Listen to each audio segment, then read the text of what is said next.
За Идрат гэдэг хүн за гадаад тавьцаа илүү дамгаа Монголдо бол нэлийн одоо номер 1 гэж бол хэлэхэд хэлсдэггүй хаа гэж бол бодож байна. Тийм учраас бид нар гадаад тавьцааны хөрөнгө оруулалтын дээр бол маш сайн анализ болон дүгнэлт хийдэг.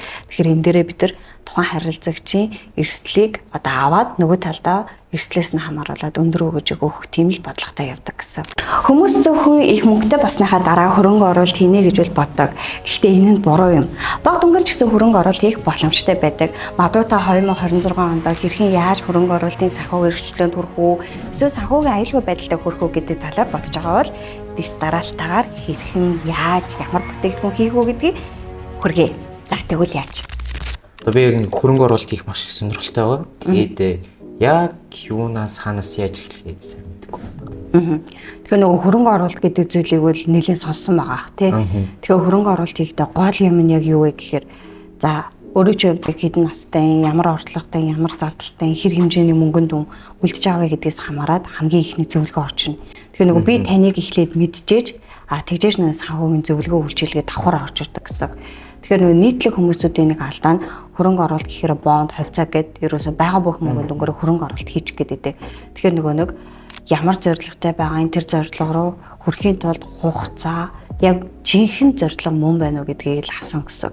Тэгэхээр өөрөө чинь хувьд 3 сая төгрөгийн орлоготой 2.5 сая төгрөгийн зардалтай гэсэн шүү дээ тий.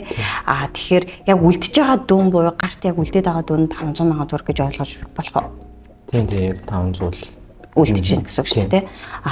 Тэгэхээр 500 сая төгрөгийн хөрөнгө оруулалт үлдлээ гэхэд л яг одоогор бол харилцах юм хадгаламж гэдэг байдлаар үлдээж байгаа юу? Эсвэл ерөнхийдөө хөрөнгөний зах зээл рүү ороод эхэлсэн байгаа юу? Эхлэх байгаа зүгээр илүү нэг данс байдیں۔ Тэрэндээ л цуглуулдаг. Тэгэхээр данс гэхээр одоо өгөөж тооцоолохгүй байна гэж л ойлгох нь шүү дээ. За тэгэхээр яг үүн дээр болохоор яг юу гэж зөвлөгөө гэхээр банкны хадгаламжийг бол бид нар нэг амар өгөөсөх гэхээсээ илүүтэйгээр банкны хүүгийн орлого маань одоо байгаа инфляцтай уягдаж орж ирдэг учраас банкны хадгаламжинд айл алах яаралтай үед хэрэглэх мөнгөнд өгөө үлдээгээч л гэдэг зүйлийг зөвлөдөө. Одоо юу гэдэг эрүүл мэндийн шалтгаан ч юм уу те амь насны холбоо юу ч хийж болно. Тэгэхээр яаралтай үеийн л хөрөнгө оруулалтыг үлдээд. Харин үлдээд байгаа тэр хөрөнгө оруулалтыг хэрвээ хөрөнгөний зах зээлд бүтээгдэхүүн авах гэж байгаа бол таны зорилго яг юу вэ? Байр машин байгаа юу? Байр ерөөхдөө хэрэг одоо авъя гэсэн сонирхолтой байна. Эсвэл авахгүй гэсэн бодолтой байгаа юу? Би ч одоо яг найз өхөнтэй л да. Тэгээд одоо хамгийн түрүүнд бол яг байраа бэлтмээр санагдаж байгаа. Сүүлийн үед бол ерөн хэдэн төгрөгийн байр авна гэсэн сонирхолтой байгаа бай. За эхний ээлжиндээ бол нэг 200 сая орчимд боломжийн нэг 3 өрөө ч юм уу. Эсвэл 2 өрөө дайггүй 2 өрөө бас байж болж байна.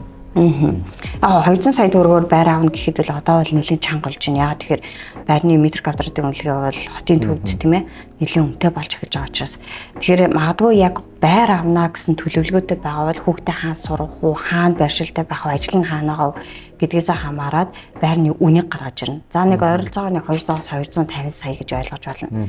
За тэгвэл энэний ипотекийн 30% орно гэсэн төлөвлөгөө тавьж байгаа бол ойролцоогоор хоёуланд нь бол нэг 60-аас тэ эсвэл нэг 75 сая орчим төгрөгийн урьдчилгаа бэлтгэх хэрэгтэй гэсэн. Тэгэхээр энэ дүн дээр хэрвээ одоо юу гэдгийг яг байрны урьдчилгаагаа бэлтгийе гэж яг зорилгоо тавьж байгаа бол энэ мөнгөнд дүнд хүрэхийн тулд нэг хамгийн наад талтай бол 3 жил цаа талдаа гэхэд бол 4 жилийн хугацаанд бол одоо мөнгөн хоригдлол хийхээсээ гадна өгөөж өндөр тооцоолж энэ дүнг барьж авна гэсэн. Тэгэхээр яг байрны урьдчилгаан дээр бол яг 500 мянгаас илүү хийх боломж байгаа. Одоо зардлыг танах боломж байгаа юу гэж асуусан гэсэн. За одоо 2.5 сая төгрөгөн дээр бол таны одоо нөгөө сар болгоны зардлууд гараад байна шүү дээ. Энэ зардал дээр одоо төвчиж болох зардал гэж байдаг. Тэгэхээр энийг төвчлээ гэхэд ойролцоогоор 500 мянгаыг нэг 700 ч юм уу эсвэл 800 мянган төгрөг рүү оруулах боломж байгаа юу л гэж асуусан гэсэн. Бага хаа яг нарийн бүр сайн задлчул үзээгүй юм. Үзээгүй байна тий. За тэгвэл хоёулаа зардал дээр нь дахиад нэг анхаарлаа хандуулна. Тэгэхээр хоёулангийнх нь хувьд бол нэг ойролцоогоор 500-аас за магадгүй жилийн дараагаас эхлүүлээд 800 мянган төгрөг болох магадaltaй. Яг тэгэхээр жил иргэсэн хүмүүсийн одоо таны сарын орлого 3 сая төгрөг байгаа бол дараа жилээс 3 сая мэдээж тодорхой хэмжээгээр давна инфляци уйжиж. Тэгэхээр нөгөө орлогын их өсрийг бас давхар нэмжээж хөрөнгө оруулалтын өгөөж өгөл өндөр тооцоолох боломжтой байна гэж бол харддаг л да. За тэгэхээр хоёулангийнх нь хувьд бол хамгийн ихний зорилго бол байр гэж ойлголоо зөв үү? Тийм зөв. Тэгэхээр зорилго гарсан. За тэгвэл зорилго гарчлаа тий. байрны урьдчилгаа бүрдүүлнэ гэх юм бол яг одоо байрны урьдчилгаа 60-аас 75 сая төгрөгийг бүрдүүлэхдээ бид нар хэдэн жилийн хөрөнгө оруулалт хийх юм бэ? Ямар бүтээгдэхүүн үйлчилгээ авах вэ гэдэг нь одоо яг гачирна гэсэн. За тэгэхээр маш сайн анхаарлаа хандуулаарай. Хөрөнгийн зах зээл дээр арилж авлагдж байгаа бондын өрийн эрсдэл болон гадаад хавцаа, Монгол хавцаа, хөрөнгөөр баталгаажсан үнэт цас гэдэг маш олон төрлийн бүтээгдэхүүн байдаг. За тэгвэл тухайн хүн маань хөрөнгөний зах зээл дээр бүтээгдэхүүний хэрхэн ямар хуу мэдээлэлтэй байна, эрсдэл даах чадвар байгаа юу гэдгээс хамаарат бүтээгдэхүүн сонголт гарч ирэх болно гэсэн. За тэгэхээр энэ талаар бүр илүү дэлгэрэнгүй мэдээллийг өгье. За тэгэхээр түрүүн ярьсанчлан харилцагчаа маань орлого, зардал, за тэгээд хэдэн төгрөгийн хөрөнгө оруулалт хийх боломжтой вэ? Мөн хугацаа гараад ирсэн байна. За ингээ хугацаан дээрээс үндэслээд хэдүүлээ хөрөнгө оруулалтын бүтээгдэхүүн үйлчилгээ буюу багцыг хэрхэн яаж бүрдүүлэх вэ гэдэг талаар илүү бодтой мэдээллийг хүргэе. За хөрөнгө оруулалтын багцыг яагаад бүрдүүлдэг вэ гэхээр та магадгүй мөнгөн дүнгээ шууд аваачаад бондын хөрөнгө оруулалт хийнэ гэх юм бол энэ маань яг 4 жилийн хугацаанд гэвэл илүү буруу шийдвэр явагдчих гад байдаг. За тэгвэл яагаад? За төгрөгийн хөрөнгө оруулалт маань бонд бол одоо юу гэдгийг хадгаламжийн бүтээгдэхүүнийг бодвол илүү өндөр байдаг. Гэхдээ 4 жилийн хугацаанд нөгөө төгрөгийн сулрал улам бүр явагдчихл байгаа учраас доллар өснө. Тэрэн дээрээс яаж инфляцаас өөрийгөө хамгаалах вэ гэхээр бондн дээр тодорхой хувь хэмжээ. Тэгтээ хувь хэмжээгөө өндөр болгох хэрэгтэй. Миний одоо яг тухайн одоо харилцагчид би яг юу зөвлөх вэ гэхээр 30-аас эсвэл 35% дээр хувьцааны хөрөнгө оруулалт хийгээрэй л гэж зөвлөнө. За ингэснээр тухайн хүний маань хөрөнгө оруулалт хийж байгаа баг гэлтгөө сар болгон тогтмол орж иж байгаа дүнгийн 30-аас 35% нь тухайн өдрийн Монгол банкны хашаар доллар руу хөрвүүлт хийгээд доллараас арилжаанд оролцоод тухайн хувьцаагаа маш бага ширхэхээр худалдаа тавьчихна гэсэн. За тэгэх юм бол нөгөө хувьцааны хөрөнгө оруулалт маань 3 төрлийн хашиг явагдуулах гэж байгаа гэсэн. За нийт нь таны авсан байгаа хувьцааны хаш хэдэн төгрөгөн дээр ямар ханшаар хэдэн ширхэг авсан. 4 жилийн дараа буцаага зархад ямар ханштай болж байгаа вэ гэдгээс хамаарат ашиг тооцдог гэсэн. За энийг бол хүн болгон мэддэг. За хоёрт нь гэх юм бол тухайн гадаад хувьцааны байгууллага дээр. За яг одоогийн байдлаар автоматаа дотор бол 80 гаруй байгууллага нэгэн зэрэг хөрөнгө оруулалт хийгдэж байна. Тэгэхээр 80 гаруй байгууллага дотроос хэдэн байгууллага ногдол ашиг зарлж байгаа вэ гэдгээс хамаарат ногдол ашиг маань доллараар орж ирнэ гэсэн. За гуравт нь за таны оруулж байгаа дүнгийн 35% маань өөрөө доллар руу хөрвүүлт хийгээд дараа нь дахиад гадаад хувьцаа руу бирж дээр арилжаанд оролцож байгаа. Тэгэхээр энэ маань өөрөө доллараар хөрөнгө оруулалт хийж байгаа болохоор 4 жилийн дараа долларын ханш өссөн тохиолдолд валютын хөрвүүлт хийгддэг гэсэн. За энэ маань өөрөө тухайн хөрөнгө оруулсан байгаа дүнгийн 30-аас 35% нь инфляцаас хамгаалагдаж чадчихна гэж ойлгоно гэсэн. За тэгэхээр нөгөө 100% бондын хөрөнгө оруулалтаас илүүтэйгээр багцыг бүрдүүлсний гол үндэс нь инфляцаас хамгаалах зам хувьцааны ашиг хийх боломжтой. За хувьцааг ямар хүн дээр илүүтэйгээс одоо санал болгодог вэ гэхээр 2 жил болон түүнээс дээш хугацааны хөрөнгө оруулалт хийх гэж байгаа бол хувьцааны хөрөнгө оруулалтыг тодорхой хувь хэмжээнд зайлшгүй байлгах ёстой. Гэхдээ та магадгүй зорилгоо 4 жил гэж харсан байгаа. Хэрвээ 4 жилээс өмнө авах гэж байгаа бол энэ таны хувьд эрсдэл хүлээх магадлал айгүй өндөр шүү. Тийм учраас багцаа сонгоо хугацаагаа гаргах зорилгоо тавихтаа энэ яг миний эцсийн зорилго зөв үү? Би энэ зорилгынхаа төлөө 4 жилийн хугацаанд явж чадахгүй гэдэг зүйлээ яг одоо өөрөөсөө асуугаарай. За тэгэхээр бүтээгдэхүүн үйлчилгээний талаарх тайлбарыг та маш сайн ойлгосон байхаа гэж бол найдаж байна. Автоматар аппликейшнийг яагаад сонгох ёстой вэ? Таны оруулсан байгаа мөнгөн дүн дээр ямар хувьцаа, ямар бонд авах уу? За хизээ хөрөнгө оруулалтын багцаа өөрчлөх үү гэсэн мэдээллүүд маань таны аппликейшн дээр тогтмол давтамжтайгаар өөрчлөлтүүдийг оруулан зөвлөгөөгөө өгдөг гэсэн. За тэгэхээр адилхан үйл ажиллагаа явуулж байгаа байгууллагатай харьцуулалт хийх юм бол манай байгууллага илүү одоо зөвлөгөө мэдээлэл, эдийн засгийн мэдээлэлтэй илүү ойр замун таны хөрөнгө удирдлагыг тогтмол удирдах явдгаараа илүү даваа талтай гэсэн. За таны зүгээс гэх юм бол зөвхөн хөрөнгө оруулалтаа хийнэ. Харин хөрөнгө оруулалт орж ирсэн тохиолдолд худалдаа авалтын захиалга, буцаалт, за мөн бүртгэл хяналттай холбоотой бүх үйл ажиллагааг нэг дор зохицсноороо даваа талтай. Тэгэхээр та автоматар аппликейшн дээр таны зүгээс л зөвхөн хөрөнгө оруулалт хийхэд хангалттай.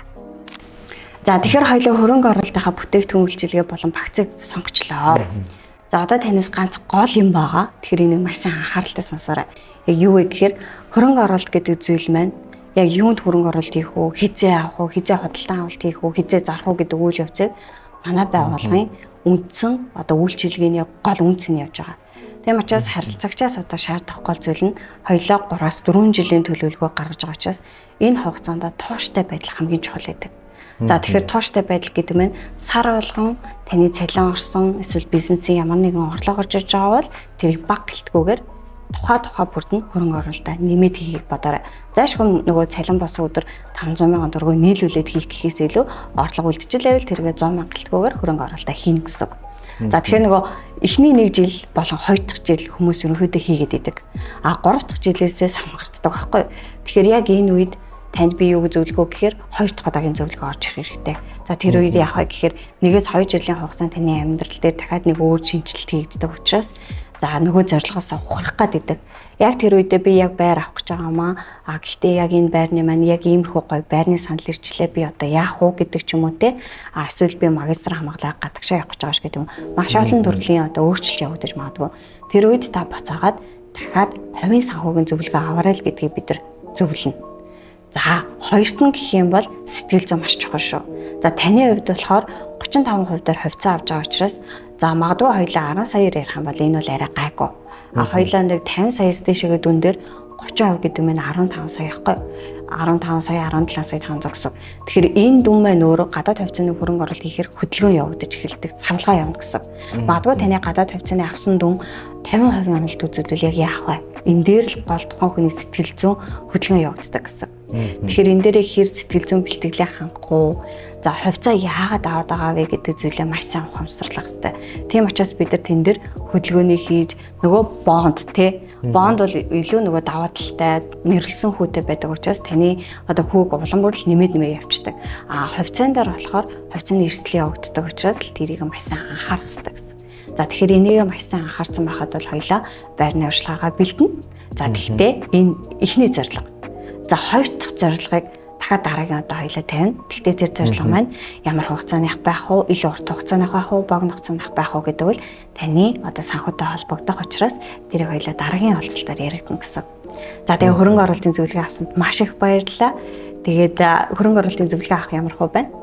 Өстө амар байлаа. Ингээл нөгөө энэ талаараа ингээл ойлголт байхгүй те ингээд гоё бүх зам ингээд амар гоё гэрэлтэж байгаа юм шиг санагдаж байна. Бүх юм тодорхой. Тэгээд нөгөө нэг эдрийг өөрөө ингээд яагаад гардаас нь ингээд хөөцөлтөөр толгоогоо гашлахад шаардлагагүй. Ингээд бүгдийн сайхан бодож өгөөл, тооцож өгөөл. Тэгээд цаанаа бас нөгөө өдөртөө төгсөж байгаа болохоор тэгэхээр супер юм. Аха. За. Танд маш их баярлалаа гэж хэлмээр байна. За. Тэгэхээр одоо нөгөө тань дээр хөрөнгө оруулалтын бүтээгдэхүүн үйлчилгээ маш олон байгууллагууд ерөнхийдөө адилхан үйл ажиллагаа явуулж байгаа олон байгууллага байгаа. Гэхдээ манай байгууллагын сонгосон одоо жишээ нь би бол таныг анзаарч байна. Тэр яг юу вэ гэхээр за Идрат гэдэг хүн за гадаад хувьцаа илүү дамгаа Монголдо бол нэлээд одоо номер 1 гэж бол хэлэхэд хэлсдэггүй хаа гэж бол бодож байна. Тийм учраас бид нар гадаад хувьцааны хөрөнгө оруулалтын дээр бол маш сайн анализ болон дүгнэлт хийдэг. Тэгэхээр энэ дээрээ бид нар тухайн харилцагчийн эрсдлийг одоо аваад нөгөө талдаа эрслээс нь хамааруулаад өндөр өгөж өгөх тийм л бодлоготой явдаг гэсэн. За тэгээд зөвлөгөө авсан маш их баярлалаа. Тэгээд танд амжилт хүсье. Хоёулаа дараагийн одоо бичлэгтээ одоо зорилготой хэрхэн яаж хүрсэн бэ гэдгээ бас танилцуулахаар зориё дэх үү? Та зөвшөөрч байна уу? Тэгээ зөвшөөрч байна уу? За маш их баярлалаа хурж ирсэнд. Танд бас маш их баярлалаа. За баярлалаа.